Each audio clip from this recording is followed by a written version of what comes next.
Hello guys, assalamualaikum. For today's video, ipapakita ko sa inyo itong binili ko sa itong chicken pastil na Kuya Sal's. Titikman natin dahil trending na trending ito sa social media.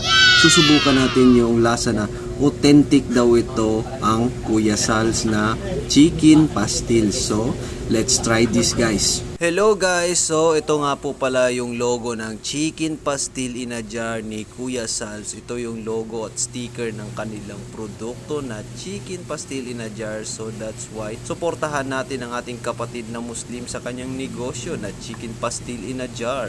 So ayan guys, nabuksan na natin. So kukuha tayo dito ng laman ng produktong ito na chicken pastil in a jar ni Kuya Sal's. So ang sarap talaga nito guys. So pagkuha mo pa lang, ulam na.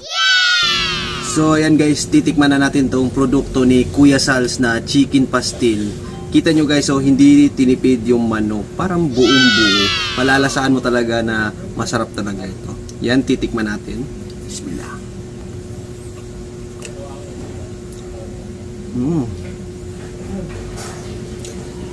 Ang sarap guys. Flavorful guys, kaya umorder na kayo nito sa Shopee. Itong produkto ni Kuya Sal's. Masarap talaga siya. Legit na masarap talaga.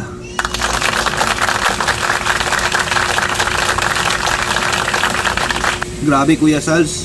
Talaga mapapa-order ako sa sarap nito. O-order talaga ako ulit. Napakasarap talaga. Sakto lang yung anghang guys. Napakasarap.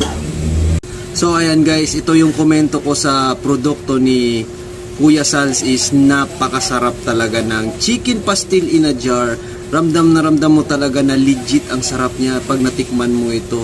Grabe guys, ang sarap. So order na kayo. Huwag niyong kalimutan na umorder dahil napakasarap nito. Kahit ako soon inshallah o-order talaga ako dahil napakasarap ng produkto ni Kuya Sal's. So that's why o-order ako ulit nito soon. Thank you.